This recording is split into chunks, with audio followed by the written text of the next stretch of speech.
Setelah badai perang Ridah mereda dan seluruh jazirah Arab kembali bersatu di bawah panji Islam di Madinah, Khalifah Abu Bakar As-Siddiq mengalihkan pandangannya ke cakrawala yang lebih luas. Di sebelah timur laut, terbentang Kekaisaran Persia Sasanid yang perkasa, sebuah adidaya dunia kuno. Namun, di perbatasan antara Arab dan Persia, di wilayah yang kita kenal sebagai Irak, banyak suku-suku Arab Kristen yang hidup di bawah bayang-bayang dan persekutuan dengan Persia. Mereka sering menjadi ancaman bagi perbatasan negara Islam yang baru lahir. Abu Bakar, dengan visinya yang jauh ke depan, tahu bahwa perdamaian jangka panjang tidak akan tercapai selama ancaman ini ada. Maka, beliau mengambil keputusan monumental. Surat perintah pun dikirimkan kepada panglima terbaiknya, Khalid bin Walid, yang baru saja menyelesaikan tugas beratnya menumpas para pembangkang. Tugas barunya, membawa panji Islam ke Irak, membebaskan suku-suku Arab dari cengkeraman Persia, dan mengamankan perbatasan utara. Khalid, tanpa ragu, segera mengumpulkan pasukannya. Jumlah mereka tidak banyak, hanya sekitar 18.000 prajurit.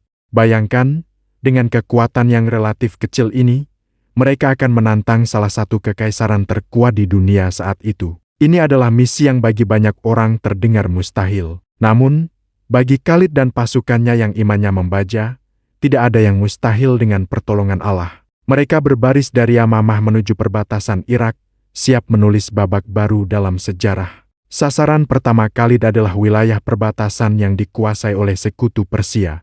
Pertempuran pertama yang menentukan terjadi di sebuah tempat yang dikenal sebagai Kazhimah, atau yang lebih terkenal dengan sebutan pertempuran rantai. Mengapa disebut pertempuran rantai? Karena pasukan Persia, yang dipimpin oleh seorang jenderal bernama Hormuz, begitu percaya diri hingga mereka merantai kaki prajurit mereka satu sama lain. Tujuannya agar mereka tidak bisa lari dan akan bertarung sampai mati. Sebuah taktik yang menunjukkan kesombongan, namun juga sebuah kesalahan fatal. Khalid, sang jenius strategi, melihat ini bukan sebagai ancaman, melainkan sebagai peluang. Dia tahu bahwa pasukan yang terikat akan kehilangan mobilitas dan kelincahan. Pertempuran pun berkecamuk. Pasukan Muslim yang lincah dan bersemangat, bergerak seperti air mengalir di antara bebatuan. Mereka menghindari bentrokan frontal dan menyerang dari sisi. Khalid sendiri maju ke depan, menantang Hormuz dalam duel 1 lawan 1. Dengan izin Allah, Khalid berhasil mengalahkan dan membunuh Hormuz,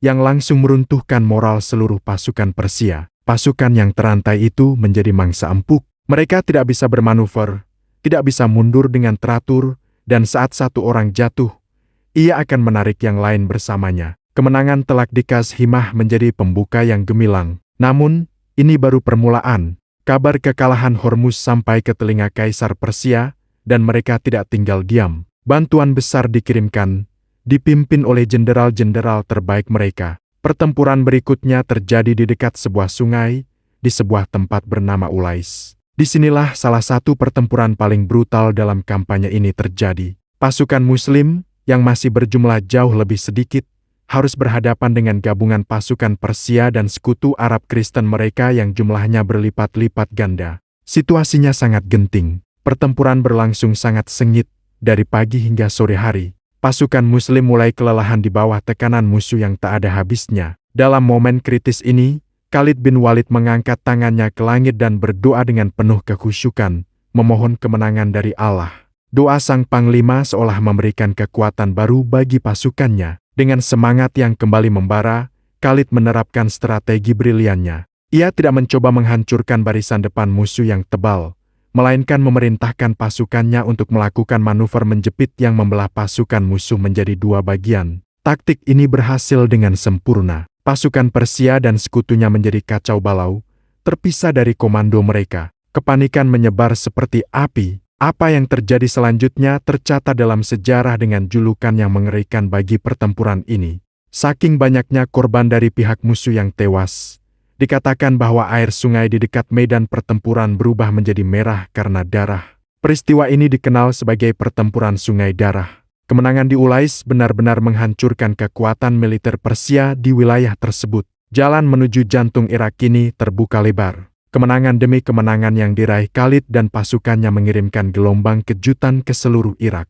Suku-suku dan kota-kota yang tadinya berada di bawah kendali Persia mulai melihat kekuatan baru yang tak terbendung ini. Mereka dihadapkan pada pilihan, terus melawan dan hancur, atau menerima pemerintahan Islam yang adil dan damai. Satu persatu, penduduk lokal mulai tunduk pada kekuasaan Islam. Mereka disambut dengan baik, hak-hak mereka dijamin, dan mereka hanya perlu membayar jizyah sebagai tanda perlindungan, yang seringkali jumlahnya jauh lebih ringan daripada pajak yang mereka bayarkan kepada Kekaisaran Persia. Puncak dari kampanye ini adalah penaklukan kota Al-Haira. Haira adalah sebuah kota yang sangat penting, pusat kebudayaan dan politik bagi orang-orang Arab di bawah pengaruh Persia. Kota ini dibentengi dengan kuat dan dipenuhi oleh para bangsawan dan pemimpin.